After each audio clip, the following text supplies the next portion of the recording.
এক আকাশের তারা তুই একা গুনিস নে, গুনতে দিস তুই কিছু মোরে। এক আকাশের তারা তুই একা গুনিস নে, গুনতে দিস তুই কিছু মোরে। ওরে সব ভালো তুই একা বাসিস নে, একটু ভালোবাসতে দিস মোরে। সব ভালো তুই একা বাসিস নে, একটু ভালোবাসতে দিস মোরে। ও আল্লাহ গো, জ্বলে পড়ে গেল আমার গালটা। ওই একদম নেকামি করবি না। আমি কই নাকামি করলাম? তুমি তো আমারে দুইটা মানে গাল লাল করার ওষুধ দিলা, তাহলে আমি কি করব? তোরে তো মেরে ফেলা উচিত, বেয়াদব একটা। আমি কি করছি সেটা তো বলবা। তুই আমাকে দেখে গান গাওয়া শুরু করলি কেন? আপু বিশ্বাস করো, আমি তোমাকে দেখে গান গাইনি। আমি তো তোমায় দেখিই নাই যে গান ধরবো। তাহলে গান গাচ্ছিলি কেন? কি আজব মানুষ, গান গাই কেন? যখন মন ভালো থাকে তখনই তো গান গাই, তাই না? ঠিক আছে। তা তোর মতো পিচ্চির মন এত ভালো হওয়ার কারণটা কি শুনি? না, আমার বলতে লজ্জা করছে। তুই বলবি নাকি আরেকটা দিব? না থাক, আর দেওয়া লাগবে না। এমনিতেই গালে মনে হয় 10 আঙ্গুলের দাগ বসে গেছে। তাহলে বল। আসলে আপু হয়েছে কি জানো, আমি না আজকে অনেক সুন্দর একটা স্বপ্ন দেখছি। কি স্বপ্ন দেখলি তুই? এত আমি না করছিস কেন? বল কি বলবি। আমি না আজকে স্বপ্নে আমার মনের ইচ্ছাটা পূরণ করছি। কি মনের ইচ্ছা পূরণ করলি? আমি আজকে স্বপ্নে তোমাকে না ইচ্ছে মতো থাপড়াইছি। বলেই দিলাম চোখ বুঝি একদর, ডানে বামে না তাকিয়ে।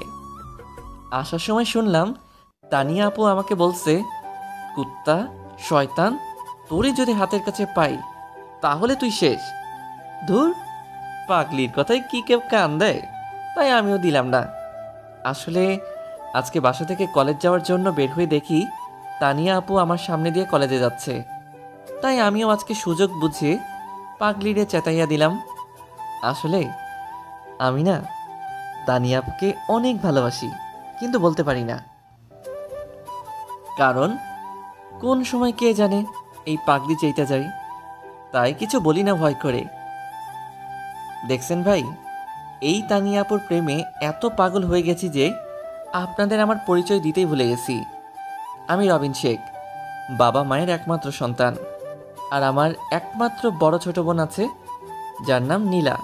সে থাকে আমেরিকা তার জামাইয়ের সাথে, মানে আমার দুলাভাইয়ের সাথে থাকে।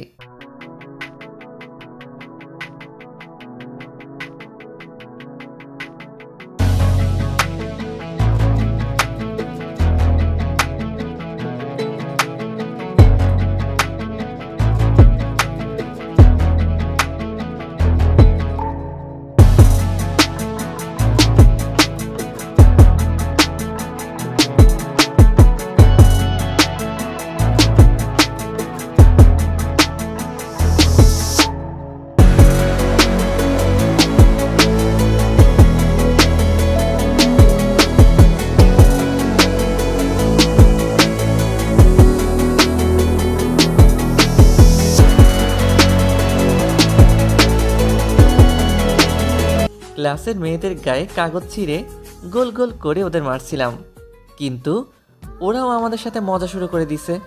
আর ওইদিকে যে স্যার লেকচার দিচ্ছে সেদিকে কারও খেয়াল নাই।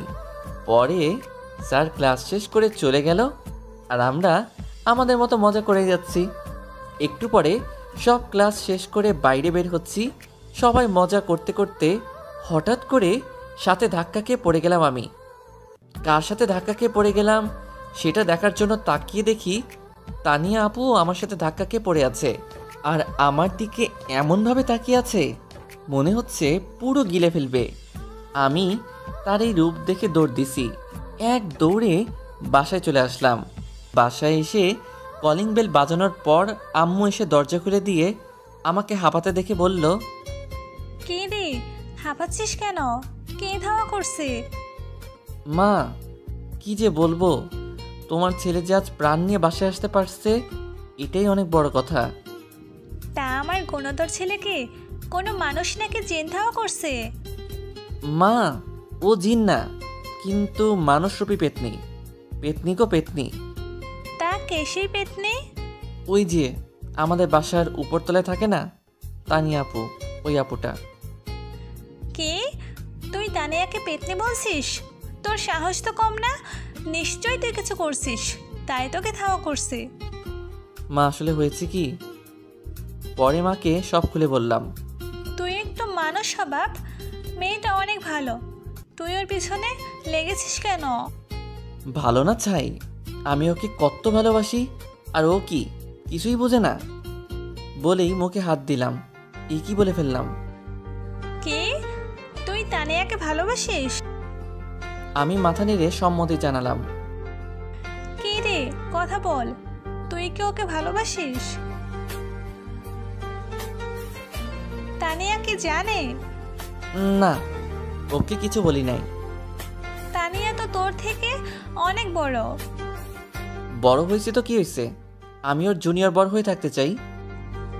দেখ বাবা, তুই যা করবি ভেবে চিন্তা করে করবি। আর তানিয়ার যদি বয়ফ্রেন্ড থাকে তখন কি হবে? তা তুমি চিন্তা করো না, আমি জানি ওর কোনো বয়ফ্রেন্ড নাই। না থাকলেই ভালো।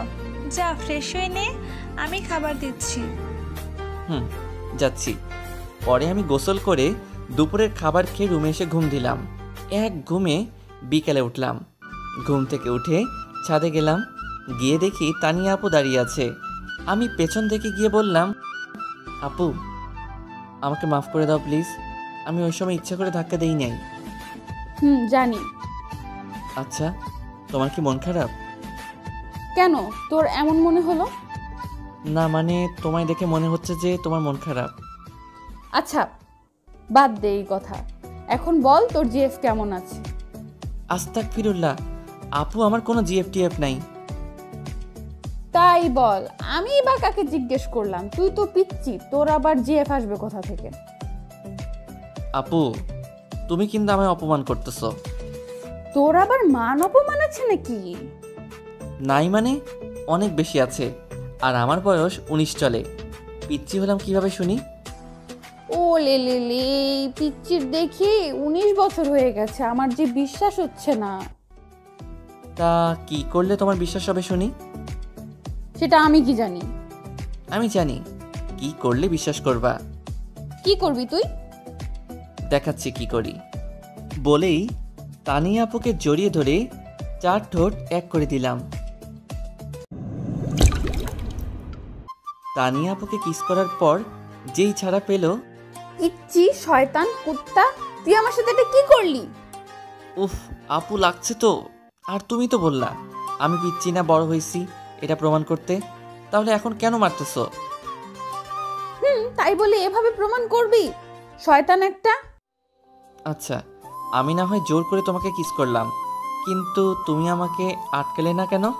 আর তুমি বা আমার সাথে রেসপন্স দিলে কেন? মনে হচ্ছে তুমি এটাই চাচ্ছিলে। না মানে আমি এটা কেন চাইবো? কারণ তুমি আমাকে ভালোবাসো, তাই সুযোগ বুঝে ডিল দিলাম। ওই, তোকে কে বলছে আমি তোকে ভালোবাসি? আর আমি কি তোকে কোনোদিনও বলছি যে আমি তোর মতো পিচ্চিকে ভালোবাসি? বারে, আমি কি বুঝি না নাকি? তুমি সব সময় আমার সাথে কথা বলতে আসো, আর আমি বাসা থেকে বের হওয়ার আগে তুমি বের হও, যাতে আমার সাথে ইচ্ছে করে ঝগড়া করতে পারো। আর আমি যে পিচ্ছি না সেটা কিন্তু একটু আগে প্রমাণও করলাম। আবার যদি প্রমাণ করতে হয় তাহলে কিন্তু পাক্কা 10 মিনিটের আগে ছাড়বো না বলে দিলাম। ওই রবিন, এবার কিন্তু বেশি বেশি হচ্ছে। তুই কিন্তু আমার হাতে এবার মার খাবি বলে দিলাম। কেন? সত্যি কথা বলছি তাই মাইর দিবা? আজকাল সত্যি কথার কোনো দাম নাই। তাছাড়া তুমি যে আমায় ভালোবাসো সেটা আগে বললেই পারতে। ওই, আমি তোরে ভালোবাসি না, আর তুই আমার ছোট। তুই ভাবলি কি করে যে আমি তোকে ভালোবাসবো? দূর হ সামনে থেকে। আচ্ছা, ভালোবাসো না তো আমাকে? না, বাসি না। যা তো সামনে থেকে। আচ্ছা যাচ্ছি, পরে কিন্তু আমাকে কিছু বলতে আসবে না যে তুমি আমায় ভালোবাসো, তখন কিন্তু আমি তোমায় মানবো না বলে দিলাম। আমি বলবো তোকে ভালোবাসি? এটা কখনো হবে না। আর যা তো এখান থেকে, না তো আমিই চলে যাচ্ছি। হুম, তুমি গেলে যাও, আমি এখন যাব না। আমি একটু এখানে লাইন মারবো। কি? কার সাথে লাইন মারবি? সেটা আমি তোমায় কেন বলবো? বলিস না। বলেই তানিয়া আপু চলে গেল। আর আমি ফারজানাকে ফোন করে ওদের বাসার ছাদে আসতে বললাম। ফারজানা আমার সাথেই পড়ে, আর ও আমাদের পাশের বিল্ডিংয়ে থাকে। আর ফারজানাও কিন্তু আমাকে একটু একটু ভালোবাসে। আমি পেছনে ছাদের গেটের দিকে তাকিয়ে দেখি একটা কালো ছায়া দেখা যাচ্ছে। মনে হয় তানিয়া আপু, তাই শিওর হওয়ার জন্য ফোনে মিথ্যা কথা বলা নাটক করলাম। একটু পর দেখি ওই কালো ছায়া মানুষ রূপ ধারণ করে গেটের ভিতর থেকে বের হচ্ছে। তানিয়া আপুই এটা। এখন মিথ্যা নাটক বন্ধ করে আসল নাটক শুরু করব। একটু পর ফারজানা আসলো। আমি ওকে মেসেজ করে সব বলে দিয়েছি যে ওর সাথে এখন প্রেমের নাটক করব। এই বাবু, কেমন আছো? আমার বেবিটা আমার কাছে আসলে কি আর খারাপ থাকা যায়? তা বেবি, তুমি কেমন আছো? আমিও ভালো আছি বাবু। তা আমার বেবিটা কি দুপুরে কিছু খাইছে? খাইছে। আর আমার বাবুটা কি কিছু খাইছে? সেও খাইছে। আচ্ছা বেবি, তোমার আসতে এত দেরি হলো কেন? তোমার হবু শাশুড়ি তো আসতেই দেয় না, কি করব বলো? তাও ঠিক, কিন্তু আমার শাশুড়িটাও অনেক ভালো। ভালো না চাই, আমার বাবুর সাথে দেখা করতে দেয় না, সে আবার ভালো? এই, তুমি আমার শাশুড়িকে একদম কিছু বলবা না, বলে দিলাম। কেন বলবো না? আমার বাবুর সাথে যে আমাকে দেখা করতে দেবে না সেই খারাপ, বুঝছো? বুঝলাম। কি বুঝলে? বুঝেছি যে আমার বেবিটা আমাকে অনেক ভালোবাসে। আমার বাবুটা কি আমায় ভালোবাসে না? সেও তোমাকে অনেক ভালোবাসে। মুয়া। আমি আর ফারজানা মিটি হাসছি, আর চোখে দেখছি তানিয়া আপু রাগে ফুলছে, কিন্তু কিছু বলতে পারছে না। একটু পর রাগে ফুঁসতে ফুঁসতে চলে গেল। আমি আর ফারজানা দাঁড়িয়ে দাঁড়িয়ে হাসছি শুধু। একটু পর আমিও ছাদ থেকে রুমে চলে আসলাম। পরে বাইরে বন্ধুদের সাথে আড্ডা দিতে গেলাম। রাত 8টার দিকে বাসায় এসে ফ্রেশ হয়ে পড়তে বসছি। প্রায় 2 ঘন্টা পড়লাম। তারপর খাবার খেয়ে ফেসবুকে ঢুকলাম। ঢুকে আমি ইন এ রিলেশনশিপ স্ট্যাটাস দিয়ে বের হয়ে আসলাম, কারণ এখন লাইনে থাকলে বেশি মজা পাবো না। মজা পাবো কাল কলেজে গেলে। পরে ঘুমিয়ে গেলাম। পরদিন সকালে মায়ের ঝাঁটার বাড়ি খেয়ে ঘুম থেকে উঠলাম। উঠে গোসল করে নাস্তা খেয়ে কলেজে যাওয়ার জন্য বের হলাম, কিন্তু আজকে আর তানিয়া আপুকে দাঁড়িয়ে থাকতে দেখলাম না। পরে দেখি ফারজানা আমাকে ডাকছে ওর সাথে যাওয়ার জন্য, তাই আমি ফারজানার সাথে হেঁটে হেঁটে কলেজে যাচ্ছি। একটু পর পিছনে তাকিয়ে দেখি তানিয়া আপু আসছে, তাই আমি আর ফারজানা ক্লোজ হয়ে হাঁটছি আর হেসে হেসে কথা বলতে বলতে যাচ্ছি। আর তা দেখে তানিয়া আপু রাগে ফুঁসছে, কিছু বলতে পারছে না। তারপর আমরা কলেজে চলে আসলাম। একটু পর ফারজানা একটা কাজ করলো, আর তা দেখে তানিয়া আপু আর সহ্য করতে পারলো না। ঠাস! কি হচ্ছেন? আমাকে থাপ্পড় মারছে? আরে না, মারছে তো ফারজানাকে। আমি তো দেখে হা করে তাকিয়ে আছি যে এটা তানিয়া আপু কি করলো। আসলে হয়েছে কি, ফারজানা আমার হাত ধরেছিল আর সেটা আমার কথায় ধরছে, কিন্তু তানিয়া আপু যে এত রিয়েক্ট করবে সেটা ভাবিনি। ওই সেমরি, তুই ওর হাত ধরছিস কেন? বেয়াদব মাইয়া, তোর সাহস তো কম না, তুই রবিনের হাত ধরিস? শোন, রবিন শুধু আমার আর কারো না। আপনি ওকে মারলেন কেন? ও তোর হাত ধরছে কেন? ভালোবাসার মানুষের হাত ধরবে না তো কি অন্যজনের হাত ধরবে? ও আমায় আর আমি ওকে ভালোবাসি, এতে আপনি ওকে মারবেন কেন? মারছি বেশ করছি, আর তুই ওকে ভালোবাসিস তাই না? তোর ভালোবাসা আমি বের করছি, দাঁড়া, আজকেই আমি তোকে বিয়ে করব। এটা কি মগের মূল্য পাইছেন যে আপনি বলবেন আর আমি বিয়ে করে নিব? না, এটা হবে না। আমি আপনাকে বিয়ে করব না, আর আপনি বা কেন আমাকে বিয়ে করবেন? আপনি আমার বড় আপু, আপনাকে আমি বিয়ে করতে পারবো না। তুই যেটাকে মগের মূল্য ভাবিস ভাব, আর তুই বিয়ে করবি না মানে তোর ঘর করবে। আগে এটা বল, তুই আমাকে আপনি করে বলছিস কেন? আমার ইচ্ছা আমি বলছি, কারণ আপনি আমার বড় আপু হন, আপনাকে তো সম্মান করতে হবে, তাই না? আর আপনি এটা বলুন, আমাকে কেন বিয়ে করবেন? বড় বলে সম্মান করবি ঠিক আছে, কিন্তু বড়দের কথা শুনতে হয় জানিস না? আর আমি তোকে ভালোবাসি, তাই তোকে বিয়ে করব। আর কোনো কথা আছে বলে মনে হয় না আমার। তুই এখন আমার সাথে বাসায় চল, তোর বাবা মায়ের সাথে কথা বলে আজই তোকে বিয়ে করব। আমার কথা আছে। আপনি কালকে আমাকে বললেন আমায় ভালোবাসেন না, তাহলে এখন কেন বলছেন আমাকে ভালোবাসেন? আমি আপনাকে কালকে বলেছিলাম ভালোবাসলে বলেন, কিন্তু আপনি আমাকে ঝাড়ি দিয়ে বলছিলেন আপনি আমায় ভালোবাসেন না। আর ফারজানার কি হবে? সেটা আমি এমনি বলছিলাম। আর আমি কি জানতাম যে তুই এমন করবি? যদি জানতাম তাহলে অমন করতাম না। আর তুই কিস করার সময় ওইরকম রেসপন্স দিতাম না। আর এই মেয়ে অন্য ছেলের সাথে ঘুরুক, কিন্তু তোর সাথে ঘুরতে পারবে না, এটাই আমার শেষ কথা। আসলে আপু, রবিন কিন্তু আপনাকেই ভালোবাসে। আমরা আপনার মুখ দিয়ে ভালোবাসি কথাটা বের করার জন্য এই অভিনয়টা করছি। ফারজানা এতক্ষণ চুপ থাকার পর এই কথা বলল। আমি এবার শেষ। এই মায়ারে কে কইছে যে এখনই সব বলতে? এখন তো তানিয়া আপু আমাকে মেরেই ফেলবে। তাই আমি দৌড় দেওয়ার জন্য যেই পিছনে পা বাড়াইছি অমনি। ওই দাঁড়া, কই ভাগস? না মানে আপু। তোতলাস কেন? আর তুই আমাকে আপু বলবি না, এই শেষবারের মতো বলে দিলাম। তুই আমার সাথে এমন অভিনয় করতে পারলি? আচ্ছা আপু বলবো না, তাহলে কি বলবো? আচ্ছা আপু বলবো না, তাহলে কি বলবো? আর আপনি তো বলেছিলেন আমায় ভালোবাসেন না, তাই কি করব? আপনার মুখ থেকে ভালোবাসি শুনবো বলেই তো এই অভিনয় করলাম। তুই আমার নাম ধরে ডাকবি আর তুমি করে বলবি, আর কোনোদিন আপু বা আপনি করে বলবি না। তুই জানিস তোর এই অভিনয়ের জন্য রাতে কত কান্না করছি আমি? আমার জন্য তুমি কান্না করছো? তুমি যদি কাল বলতে আমায় ভালোবাসো তাহলে তো আর কান্না করতে হতো না। আচ্ছা এখন এসব বাদ দাও।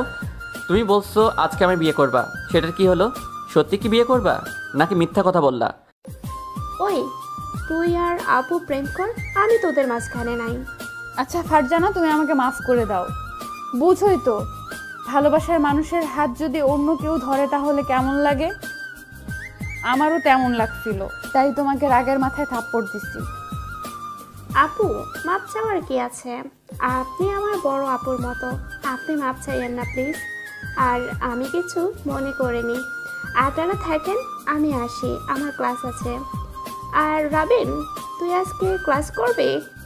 মনে হয় না করতে পারবো। তুই যা ক্লাস কর। আচ্ছা। এখন বলো, বিয়ে কি করবা নাকি? করব। আগে চলো তোমার আব্বু আম্মু আর আমার আব্বু আম্মুকে রাজি করাই, তারপর। তাহলে এখনো কেন দাঁড়িয়ে আছো?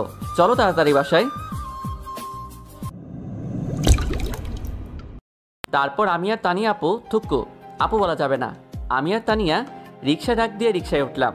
আমি কোনোদিন কোনো মেয়ের সাথে এক রিক্সায় বসি নাই, তাই আমি যথেষ্ট পরিমাণে তানিয়ার থেকে দূরে বসেছি। কিন্তু তানিয়া ততই আমার সাথে ঘেঁষে বসছে। কি করছো? এত চেপে বসছো কেন? আমার হবু স্বামীর গা ঘেঁষে বসেছি, তাতে তোমার কি হইছে? আমি কিছু না বলে ভাবছি আসলেই তো ঠিকই বলেছে। এখন তো সে আর আমার বড় আপু না যে সমস্যা হবে, তাই আমিও চেপে বসে ওর হাতটা ধরলাম। দেখি আমার দিকে কেমন করে যেন তাকিয়ে আছে, তাই আমি ভাবলাম হয়তো ভালো লাগছে না, তাই আমি ওর হাতটা ছেড়ে দিলাম। ও মা, এ কি? হাত ছেড়ে দিয়ে মনে হয় মহা ভুল করছি। ওই তুই হাত ছাড়লি কেন? আমি ভাবলাম তোমার ভালো লাগছে না তাই ছেড়ে দিছি। আমি তোকে কি একবারও বলেছি যে আমার খারাপ লাগছে? তুই এত বেশি বুঝিস কেন? আচ্ছা মাপ চাই, আর বেশি কিছু বুঝবো না, এখন থেকে যা বলবা তাই করব। মনে থাকে যেন। পরে তানিয়া নিজেই আমার হাত ধরলো, এমনভাবে ধরছে মনে হয় আমি কোনো পলাতক আসামি যে ছেড়ে দিলেই ভেগে যাব। পরে বাসায় এসে সিঁড়ি দিয়ে উপরে উঠছি, এমন সময় তানিয়া বলল, তুই ঘরে গিয়ে তোর মাকে বলবি তোর বাবাকে বলার জন্য আজকে যদি আমার সাথে তোর বিয়ে না দেয় তাহলে আমি সুইসাইড করব। তাইলে দেখবি বিয়ে দিয়ে দিবে, আর আমিও একই কথা বলবো। আল্লাহ, কি সাংঘাতিক মেয়ে গো তুমি। আমি আমার ভালোবাসা পাওয়ার জন্য সব করতে পারি, আর যদি আজকে বিয়ে না দেয় তাহলে আমি সত্যি কথা আর বলতে দিলাম না, তার আগেই 4 ঠোঁট এক করে দিলাম। ছাড়ার পর আর কোনোদিন এই কথা শুনলে তোমার আগে আমি আর বলতে পারলাম না, তার আগে ঠোঁট বন্ধ করে দিছে। ছাড়ার পর আর এমন কথা বললে খবর আছে। আচ্ছা বলবো না। আচ্ছা বাসায় গিয়ে যা যা বললাম বল, আর আমিও বলি। পরে তানিয়াকে ওর বাসা পর্যন্ত দিয়ে আসলাম, আর আমিও বাসায় এসে মাকে সব বললাম যে মা, তোমার বৌমা রাজি হয়ে গেছে আর ও আমাকে অনেক ভালোবাসে। পরে তানিয়া যা যা বললো ওইটা বললাম। মা শুনে বলল মা নাকি এখনই বাবার সাথে কথা বলবে। মা বাবার কাছে গিয়ে, তোমার সাথে আমার কিছু কথা আছে, সময় হবে? তোমার কি আমার সাথে কথা বলার জন্য অনুমতি নিতে হবে নাকি? না, কথাটা এমন তাই অনুমতি নিচ্ছি। কি এমন কথা বলো শুনি। আমাদের ওপরতলার মোর্শেদ ভাইয়ের মেয়ে তানিয়া আছে না, ওর না বলছে সুইসাইড করবে। কি বলো এসব? ও কেন সুসাইড করবে? শুনেছি মেয়েটা অনেক ভালো, কিন্তু একটু রাগী।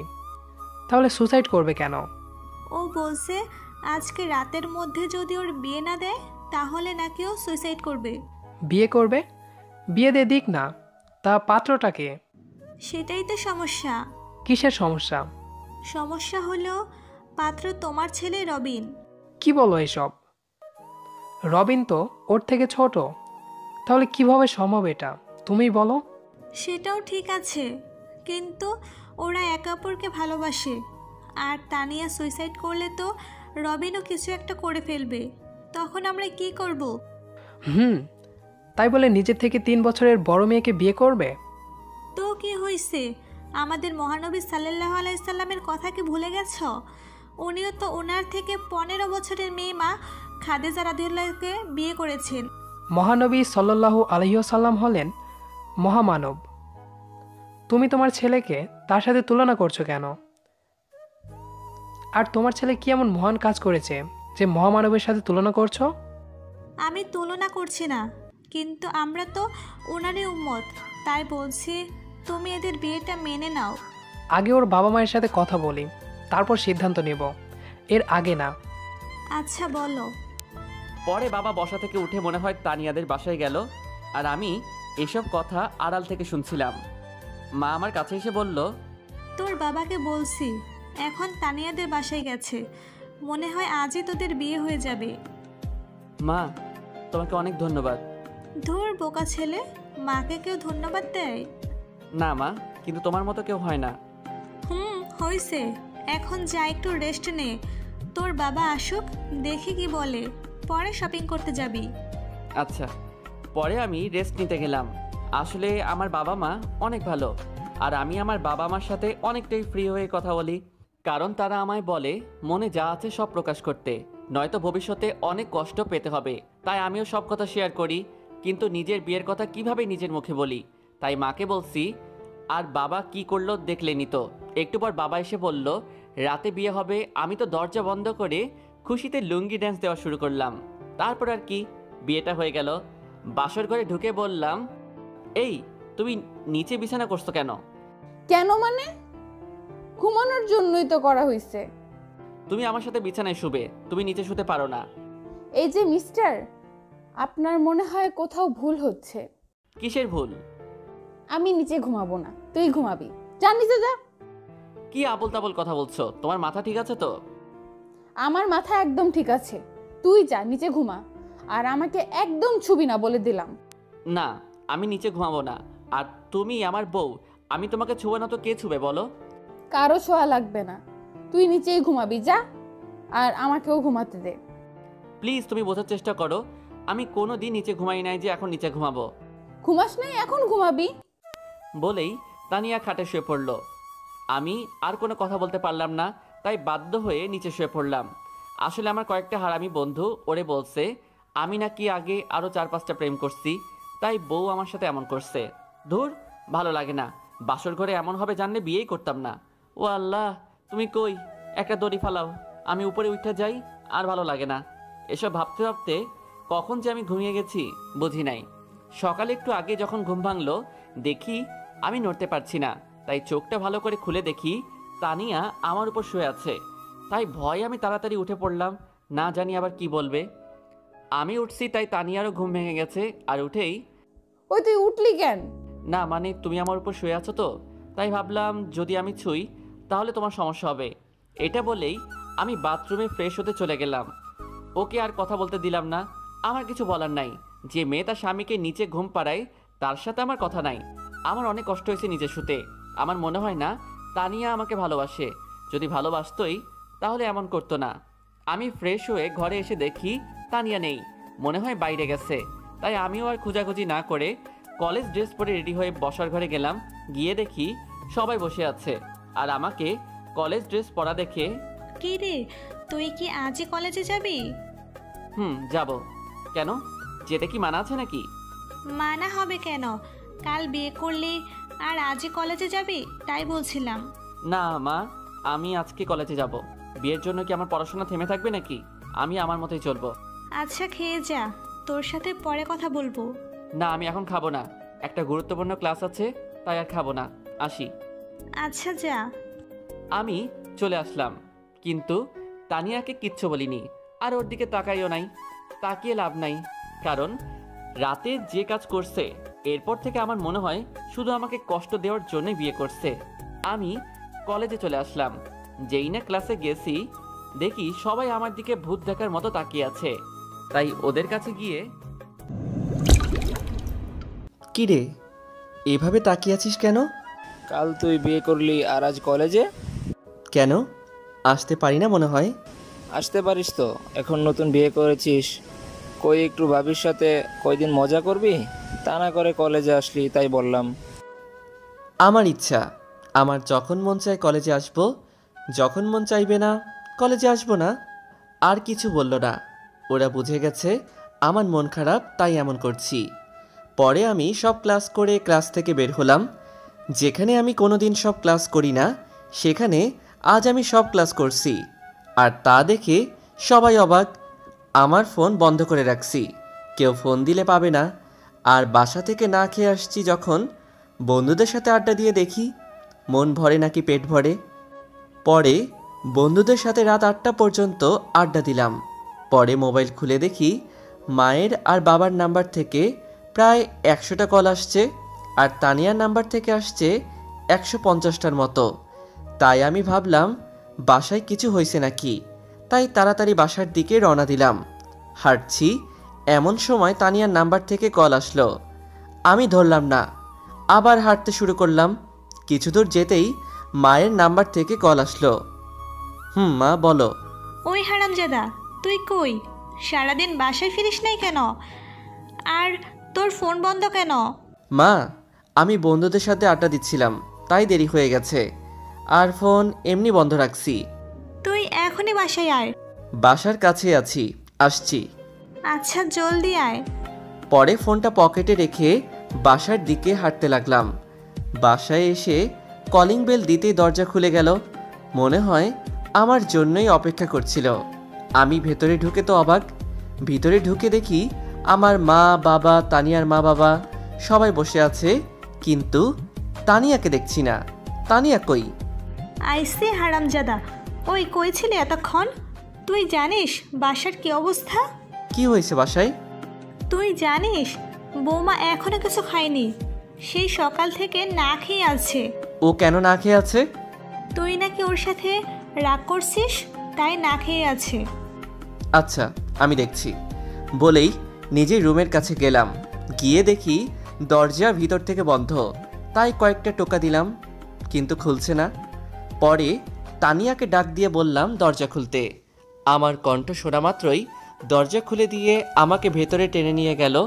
তারপর দরজা লক করে আমার শার্টের কলার ধরে শুরু করে দিল। কি শুরু করলো বুঝেন নাই? আচ্ছা দাঁড়ান বুঝাই বলি। তানিয়া আমার সুন্দর গালে ভালোবাসার অত্যাচার শুরু করে দিল। এরপরেও যারা বুঝেন নাই তারা হচ্ছে শিশু, আর শিশুরা এই গল্প থেকে দূরে থাকুন। কি হচ্ছেটা কি? আমার দম বন্ধ হয়ে যাচ্ছে তো, ছাড়ো, একটু দম নিতে দাও। চুপ করে থাকো, বেশি কথা বলবা না। যা করছি করতে দাও। সারাদিন কষ্ট দিয়ে তো মন ভরেনি, এখন একটু আদর করছি তাও ওনার সমস্যা। বলেই কেঁদে দিল। আমি কিভাবে কষ্ট দিছি? তুমি তো আরামে আছো, আর এখন কান্না করছো কেন? আমি কই আরামে আছি? তুমি না থাকলে যে আমার কিছুই ভালো লাগে না। আর আমি জানি তুমি কেন এত রাগ করে আছো। তুমি সারাদিন মোবাইল বন্ধ করে রাখছো কেন, এটা বলো। আমি এমনি ফোন বন্ধ রাখছি, আমি কারোর উপর রাগ করিনি। আর তুমি সারাদিন না খেয়ে আছো কেন? যাও খেয়ে নাও। আমি তোমাকে ছাড়া খাবো না, আগে তুমি খাবে পরে আমি খাবো। আমি জানি তুমি আমার উপর রাগ করে আছো। না খেলে নাই, আমিও খাবো না। আর আমি কেনই বা রাগ করব? তুমি তো কোনো অন্যায় করনি যে আমি রাগ করব। না, আমি কালকে রাতে তোমার সাথে অনেক অন্যায় করছি।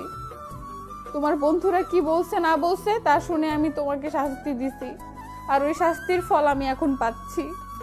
আমি তো তোমাকে কিছু বলিনি যে তুমি শাস্তির ফল পাচ্ছ। আর তুমি বা কখন আমাকে শাস্তি দিলে? আমার তো মনে নেই। আমি জানি তুমি যা করো সব ঠিক করো। তুমি তো কোনো ভুল করতেই পারো না, সব ভুল তো আমি করি। দেখো, সারাদিন অনেক কষ্ট দিছো, প্লিজ আর কষ্ট দিও না। আমি আর নিতে পারছি না, প্লিজ আমাকে মাফ করে দাও। তুমি কোনো ভুল করো নাই, আমি ভুল করছি। আগে তুমি খাবার খাবে, পরে আমি তোমাকে সারাদিনের সব ভুলের মাসুল দিব। কি মাসুল দিবা শুনি? যা করার করব, আগে তুমি খেয়ে নাও, তারপরে বলবো, এর আগে না। চলো খাবে, আমারও অনেক ক্ষুধা লাগছে, চলো। না, আমি খাবো না। কেন খাবে না? আমি তো মাফ চেয়ে নিছি, তাও কেন খাবে না? তুমি না খাইয়ে দিলে আমি খাবই না। ও তাই? আমার পিচ্চি বড়টা আমার হাতে খাবে বুঝি? যাও, অনেক ক্ষুধা লাগছে। পরে তানিয়া খাবার আনতে গেল। আপনারা হয়তো ভাবছেন এত তাড়াতাড়ি মাফ করলাম কেন? আরে ভাই, বউটা তো আমার, তাহলে আমি রাগ করলে তো আমারই ক্ষতি, তাই না? যদি আমি রাগ করি তাহলে তো ভালোবাসা পাবো না, তাই আর রাগ করি নাই।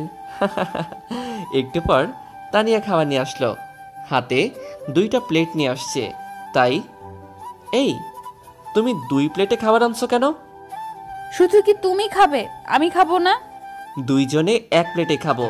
তুমি আমায় খাইয়ে দিবা আর আমি তোমায়। কি খাবেন আমার হাতে? ও মা, বলতে দেরি, অথচ ভাত এনে খাইয়ে দিতে দেরি হলো না। পরে আমিও খাইয়ে দিলাম। খাওয়া শেষে তানিয়া প্লেট ধুতে নিয়ে গেল। সব কাজ শেষ করে 10টার দিকে রুমে আসলো। আর আমি প্রায় ঘুমিয়ে পড়ছিলাম, কিন্তু উনি এসে টানাটানি শুরু করে দিল। এই উঠো, এই উঠো। আমার মাথায় একটা শয়তানি বুদ্ধি আসলো, তাই বললাম, আচ্ছা উঠছি। আমি তো ভুলেই গেছিলাম তুমি খাটে ঘুমাবে আর আমি নিচে। বলেই মনে মনে হাসতে লাগলাম। ওই কি বললি তুই? নিচে ঘুমাবি মানে? তুই এখানেই আমার পাশে ঘুমাবি। আর যদি কোনোদিন শুনি আমাকে ছাড়া অন্য জায়গায় শুবি, তাহলে তোর খবর করে ছাড়বো বলে দিলাম। আচ্ছা আচ্ছা, ঠিক আছে, ভালো করে বললেই তো হয়, এত ভয় দেখাও কেন? আমি তো তোমায় ছাড়া ঘুমাবো না, শুধু একটু দুষ্টামি করছিলাম আর কি। এখন শুয়ে পড়ো, আমি লাইটটা বন্ধ করে আসছি। পরে তানিয়া লাইট বন্ধ করে ডিম লাইট জ্বালিয়ে দিল। আহ, কি রোমান্টিক সময় রে ভাই! লাল ডিম লাইটের আলোয় তানিয়াকে পরীর চেয়েও অনেক সুন্দর লাগছে। কি দেখছো এমন করে? আমি আমার পরীর চেয়েও সুন্দর বউটাকে দেখছি। শুধু কি দেখেই যাবে, নাকি আর কিছু করবে? আর কি করব? না, কিছু করা লাগবে না, তুমি ঘুমাও। বলেই আমার বুকের উপর থেকে উঠে বালিশে শুয়ে পড়ল। এই, আমি তো মজা করছিলাম, তুমি কি রাগ করছো? বলেই ওকে জোর করে আমি আমার বুকে নিয়ে আসলাম। ছাড়ো আমায়, ছাড়ো। আমি আমার বউকে ধরছি, তাতে তোমার কি? তাই তো। আচ্ছা, আমার একটা কথা রাখবে? কি কথা বলো? জীবন দিয়ে হলেও তোমার কথা আমি রাখার চেষ্টা করব। জীবন দেওয়া লাগবে না, শুধু ভালোবাসা দিলেই হবে। কি কথা বলো? আমার না একটা বেবি লাগবে তোমার মতো। বলেই আমার বুকে মুখ লোকালো লজ্জায়। তাই বুঝি? এর জন্য কি করা লাগবে একটু শুনি। কেন, তুমি মনে হয় জানো না? আমি তো পিচ্চি ছেলে, আমি কি করে জানবো তুমি আমার বড়? তুমি শিখিয়ে দাও। তাই বুঝি আমার পিচ্চি বর? আর কিছু বলতে পারলাম না, তার আগেই ইতিহাস গড়া শুরু হয়ে গেছে। এই ইতিহাসের কথা কোন বইও পাবেন না, শুধু বিবাহিতরাই জানে। সকালে ঘুম ভাঙার পর দেখি তানিয়া আমার বুকে নেই, তাহলে গেল কই? ওই তো বাথরুম থেকে গুনগুনের আওয়াজ আসছে, তার মানে বাথরুমে আছে, মনে হয় গোসল করতে গেছে। তাই আমি আবারও ঘুমিয়ে পড়লাম, কারণ যে পর্যন্ত তানিয়া এসে আমাকে ডাক না দিয়ে তুলবে সে পর্যন্ত আমি উঠব না। একটু পর বাথরুমের দরজা খোলার আওয়াজ পেলাম, তাই তাড়াতাড়ি শুয়ে পড়লাম। চোখ হালকা খুলে দেখি তানিয়া ড্রেসিং টেবিলে বসে সাজছে, কিন্তু মনে হলো সাজায় মন দিতে পারছে না। একটু পর তানিয়া উঠে আমার দিকে আসতে লাগলো, তাই আমি আমার চোখ বন্ধ করে ফেললাম। আমার কানের কাছে এসেই তানিয়া আমার কানের কাছে এসে ওর ভেজা চুল আমার কানে দিয়ে সুরসুরি দেওয়ার চেষ্টা করছে, কিন্তু ও মনে হয় জানে না যে আমার সুরসুরি নাই, তাই দিয়েও লাভ নাই। একটু পর আর সহ্য করতে না পেরে আমার ঠোঁটের সাথে ওর ঠোঁট মিশিয়ে দিল। আহ কি আনন্দ! এই আনন্দ কি আর সহ্য হয়? তাই আমিও রেসপন্স দেওয়া শুরু করলাম। প্রায় 5-7 মিনিটের মতো এই সুখের সাগরে ভাসলাম আমরা দুজনে। তানিয়া যখন ছাড়া পেল, ওরে আমার দুষ্টু পিচ্চি বর, জেগে থেকে মজা নেওয়া হচ্ছে তাই না? তো কি করব, ঘুম থেকে উঠে তো দেখি তুমি নেই, পরে দেখি বাথরুম থেকে বের হচ্ছ। তাই ভাবলাম একটু দুষ্টুমি করে দেখি, যদি ভালো কিছু হয়। তাই নাকি? তা কি ভালো হয়েছে শুনি। এই যে হয়েছে, এটাই তো ভালো। চাহ দুষ্টু, কোনো শরম নেই তোমার? শরম থাকলে সিনিয়র আপুর প্রেমে পড়তাম না। ওই খবরদার আপু বলবে না, নইলে খেয়ে ফেলবো। আচ্ছা, লবণ মরিচ নিয়ে আসো আর খাওয়া শুরু করো। লবণ মরিচ লাগবে না, এমনিতেই কাঁচা খেয়ে ফেলবো। চি চি, তোমার ঘৃণা নাই নাকি? তুমি আমাকে কাঁচাই খেয়ে ফেলবে? তোমাকে কাঁচা খাবো না রান্না করে খাবো, এটা আমার ব্যাপার। আচ্ছা খেও, শুধু বলো কোথা থেকে খাওয়া শুরু করবা, এটা বলো। বলছি না ওইটা আমার ব্যাপার, তুমি চুপ করে থাকো আর রেডি হয়ে নাও, একসাথে কলেজে যাব। সে না হয় হয়ে নিব, কিন্তু তার আগে আরো একটা দাও না। কি দিব? একটু আগে যেটা দিলা ওইটা আবার দাও না। আর না, অনেক দেরি হয়ে যাচ্ছে। যাও বলছি, রেডি হয়ে নাও। না, আগে দিবা তারপরে। ওই তুই যাবি নাকি? আর কথা না বলে দিলাম বাথরুমে দৌড়, কারণ আমি জানি তানিয়া রেগে গেলে তুই তুকারি শুরু করে দেয়, আর আমি তানিয়ার এই চেহারাকে অনেক ভয় পাই। বাথরুমে গিয়ে গোসল করে ফ্রেশ হয়ে কলেজ ড্রেস পরে একেবারে রেডি হয়ে খাবার খেতে গেলাম। গিয়ে দেখি সবাই খাবার টেবিলে বসে আছে, মনে হয় আমার জন্য অপেক্ষা করছে। তাই আমিও যোগ দিলাম খাবার টেবিলে। আউ বলেই একটা চিৎকার দিলাম। খাবার খাচ্ছি এমন সময় তানিয়া আমার পায়ে একটা চিমটি কাটলো, তাই আমি চিৎকার দিয়ে উঠলাম। কি হয়েছে? এইভাবে চিৎকার দিস কেন? কই কিছু না মা, আমার মনে হয় ওকে মশা কামড় দিছে। মা, অনেক বড় মশা। চুপচাপ খা এখন। আমি আর কিছু না বলে খেতে লাগলাম। তানিয়া সবার প্লেটে খাবার বেড়ে দিচ্ছে আর আমরা খাচ্ছি। পরে আমি বললাম, এই তানিয়া তুমিও খেয়ে নাও। না, পরে খাবো, তোমরা আগে খেয়ে নাও। না মা, তুইও বস, খেয়ে নে আমাদের সাথে। না না মা, তোমরা খেয়ে নাও। না, বসে খেয়ে নে। কি করে খাবো? হাতটা তো কেটে গেছে। কি করে তোমার হাত কাটছে? কিভাবে কাটছে? এই তো রান্নাঘরে পেঁয়াজ কাটতে গিয়ে। একটু সাবধানে কাজ করতে পারো না? রবিন, তুই ওকে খাইয়ে দে বাবা। আচ্ছা। পরে আমি তানিয়াকে খাইয়ে দিতে লাগলাম, আর ও আমাকে চোখ টিপ মারল। আমি বুঝে গেছি ওর হাত কাটেনি, আমার হাতে খাওয়ার জন্য এই নাটক করছে। বাহ, ভালো তো, এখন থেকে আমিও এমন করব। পরে খাওয়া দাওয়া শেষ করে তানিয়া গেল রেডি হতে, আর আমি সোফায় বসে বসে মোবাইল টিপছি। একটু পর তানিয়া রেডি হয়ে আসলো, তারপর আমরা কলেজের দিকে হাঁটা শুরু করলাম। একটা রিক্সা ডাকো, আমি হাঁটতে পারছি না। আচ্ছা। পরে রিকশায় উঠে আমি আর তানিয়া কলেজে যাওয়া শুরু করলাম। আমি তানিয়ার হাতের দিকে তাকিয়ে আছি, অনেক ইচ্ছে করছে তানিয়ার হাতটা ধরতে, কিন্তু সাহস করতে পারছি না। আমার তাকিয়ে থাকা দেখে তানিয়া নিজেই আমার হাত ধরলো আর কানে কানে বলল, এত লজ্জা কেন নিজের বইয়ের কাছে? আমি কিছু না বলে একটা মুচকি হাসি দিলাম। পরে কলেজে আসার পর তানিয়া আমায় বলল, ওই একদম সোজা ক্লাসে যাবা, আর খবরদার কোনো মেয়ের দিকে তাকিয়েছ তো খবর আছে বলে দিলাম। ঘরে যদি তোমার মতো এত সুন্দরী আর এত মিষ্টি বউ থাকে, তাহলে কি কেউ অন্য মেয়ের দিকে তাকাবে? আমি তাকাবো না, চিন্তা করো না। জানি তুমি কেমন। মেয়ে দেখলে যে লুচুগিরি করে, সে নাকি মেয়েদের দিকে তাকায় না। এটা তুমি কি বললা? আমি লুচু? লুচু নয় তো কি। আর কথা বলো না তো, ক্লাসে যাও, আমারও ক্লাস আছে, দেরি হয়ে যাচ্ছে। পরে আমরা যে যার মতো ক্লাসে চলে গেলাম, আর ক্লাসে স্যারের পরে মনোযোগ দেওয়ার চেষ্টা করছি, কিন্তু কিছুতেই ক্লাসে মন বসছে না। বারবার কাল রাতের ইতিহাসের কথা মনে পড়ছে। পরে ক্লাস শেষ করে বন্ধুদের সাথে আড্ডা দিতে দিতে বের হলাম। বের হয়ে দেখি তানিয়া ক্যাম্পাসে দাঁড়িয়ে আছে আর কার সাথে যেন কথা বলছে। কার সাথে কথা বলছে তা দেখার জন্য একটু সামনে এগিয়ে গেলাম। এ কি, এটা তো নিলয় ভাই, ইনি তো তানিয়ার সাথেই পড়ে। একটু সামনে গিয়ে দেখি কি কথা বলে ওরা। প্লিজ তানিয়া, একটু বোঝার চেষ্টা করো, আমি তোমাকে অনেক ভালোবাসি। তাতে আমার কি? আমি তোমাকে ভালোবাসি না, আমি শুধু রবিনকে ভালোবাসি।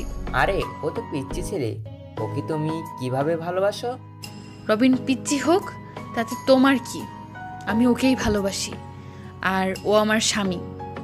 আমার স্বামী সম্পর্কে আর একটা বাজে কথা বললে আমার থেকে খারাপ কেউ হবে না। একটা পিচ্চি ছেলেকে বিয়ে করেছো, আমার মতো একটা হ্যান্ডসাম ছেলেকে রেখে ওইরকমই একটা ছেলেকে বিয়ে করেছো।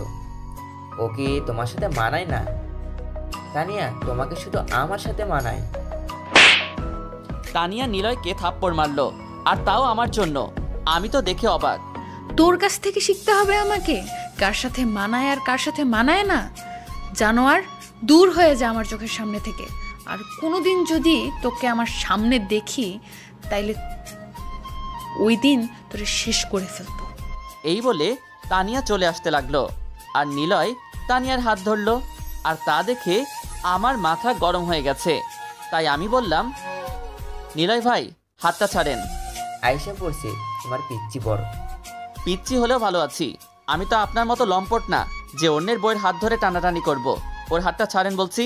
যদি না ছাড়ি তো কি করবি তুই? আমি আর কিছু বললাম না, ডাইরেক্ট মেইন জায়গায় দিলাম লাথি। মনে হয় না আর বাবা হতে পারবে। নিলয়ের ভবিষ্যৎ অন্ধকার করে দিলাম। জীবনে কোনো মেয়ের সাথে কিছু করার আগে 1 কোটি বার ভাববে। আমি তানিয়াকে নিয়ে চলে আসলাম। আশেপাশে তাকিয়ে দেখি সবাই আমার কাজের জন্য হাততালি দিচ্ছে, আর তানিয়া তো আমার দিকে অবাক চোখে চেয়ে রয়েছে। বাসায় এসে আমি কোনো কথা না বলে রুমে এসে বাথরুমে চলে গেলাম ফ্রেশ হতে, সাথে গোসলও করব। কিন্তু পানি ঢালার পর মনে পড়ছে আমি তো কাপড়ই নিয়ে আসি নাই। তাই আম্মুকে ডাকতেছি, মা, ও মা, আমার কাপড় দিয়া যাও তো, আমি কাপড় আনি নাই। কে যেন রুমে আসলো, বুঝলাম না, তাও বললাম, আমি কাপড় নিয়ে আসি নাই, একটু কাপড়টা দেন যেই রুমে আইছেন। পরে আমার আলমারি খোলা শব্দ পেলাম, কিন্তু বাইরে তাকাতে পারছিলাম না লজ্জার কারণে। একটু পর বাথরুমের দরজায় কে যেন টোকা দিল। তাই আমি হালকা করে খুলে দেখি, আরে এটা তো তানিয়া। তাই আমি ওকে টেনে ভিতরে নিয়ে আসলাম। এই কি করছো তুমি? ছাড়ো, ভিজে যাবো তো। ভিজলে কিছু হবে না, এখন তুমি আমার সাথে গোসল করবা। ছি, কি বাজে হাসি দিলা তুমি। আচ্ছা, গোসল করব ঠিক আছে, কিন্তু আমি তো কাপড় নিয়ে আসি নাই। আগে কাপড় নিয়ে আসি, তারপর না হয় একসাথে গোসল করব। আমি তোমাকে বিশ্বাস করি না, তুমি এখনই আমার সাথেই গোসল করবা। পরে আমি পানির ট্যাপ ছেড়ে দিলাম, দুজনে ভিজে গেলাম। পরে আর কি, বাকিরা যা করে গোসল করার সময় বউ পাশে থাকলে, আমিও তাই করলাম। এইভাবেই আমাদের দিনগুলো যেতে লাগলো দুষ্টু মিষ্টি ভালোবাসার মধ্য দিয়ে। কয়েক মাস পর একদিন দেখি তানিয়া বমি করছে আর মাথা ঘুরে পড়ে গেল। আর আমি তা দেখে অনেক ভয় পেয়ে গেলাম। সাথে সাথে ডাক্তার আনা হলো। তানিয়ার বাবা মাও আসলো। পরে ডাক্তার চেক আপ করে যা বলল তা শুনে আমি এত খুশি হয়েছি তা বলার মতো না। আমি নাকি বাবা হব, এটা শুনে কোন বাবার মাথা ঠিক থাকে আপনারাই বলুন। আমার মাথাও ঠিক ছিল না।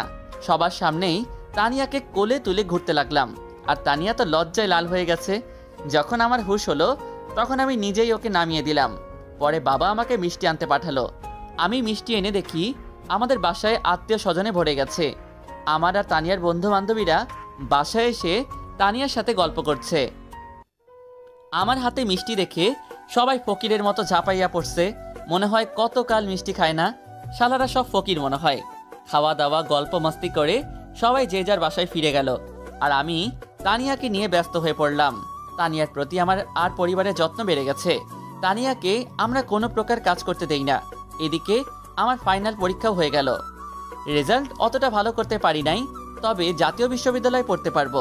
আমার পরীক্ষার সময় তানিয়া আমাকে অনেক সাহায্য করছে। আমি একটু ফাঁকি দিলে আমার কান ধরে পড়াইছে, আর আজকে আমি তার ফল পাইলাম। আজকে তানিয়া ডেলিভারি হবে, না জানি কি হয়। আল্লাহ তুমি দেখো আমার সন্তান আর তানিয়া যেন কিছু না হয়। একটু পর ডাক্তার বের হয়ে আসলো। শুভকামনা রবিন সাহেব, আপনার মেয়ে সন্তান হয়েছে। আমি তো শুনে কেঁদে দিয়েছি খুশিতে। এত আবেগ কেড়ে আমার মধ্যে, ওরে আবেগ রে, আমার মধ্যে একটু কমায়। পরে চোখ মুছে, তানিয়া কেমন আছে? তানিয়া এখন সুস্থ আছে, তবে জ্ঞান ফেরেনি। জ্ঞান ফিরলে সবাই দেখা করতে পারবেন। পরে ডাক্তার চলে গেল, আর সবাই আমার মেয়ের কাছে গেল, সাথে আমিও গেলাম। আমার মেয়ে দেখে একদম ওর মায়ের মতো হয়েছে। একটু পর তানিয়ার জ্ঞান ফিরল। সবাই আমার মেয়েকে নিয়ে তানিয়ার কাছে গেল, সাথে আমিও। তানিয়ার কাছে গিয়ে প্রথমে আমি ওর কপালে একটা চুমু দিলাম, আর সবাই যে যার মতো ক্যাবিন থেকে চলে গেল। আমি আমাদের মেয়েকে তানিয়ার কোলে দিলাম। তানিয়া ওর মেয়েকে পেয়ে চোখ দিয়ে পানি পড়ে গেল। আমি ওর চোখের পানি মুছে দিয়ে বললাম, আরে পাগলি, কাঁদছো কেন? আমি কই কাচ্ছি, শুধু অবাধ্য জল বেরিয়ে আসছে আনন্দে। আমি হাসবো না কাঁদবো বুঝতেছি না, তাই আর কিছু বললাম না। পরে তানিয়াকে রিলিজ করে দিল। বেশি সমস্যা হয় নাই, তাই তাড়াতাড়ি রিলিজ দিয়ে দিল। তানিয়া আর আমার মেয়েকে পেয়ে বাড়ির সবার আনন্দের সীমা নাই। আপনারা আমার মেয়ের জন্য দোয়া করবেন যেন সে মানুষের মতো মানুষ হয় এবং আজকের এই শিক্ষার্থীদের মতো কোনো অন্যায় দেখলে যেন রুখে দাঁড়ায়।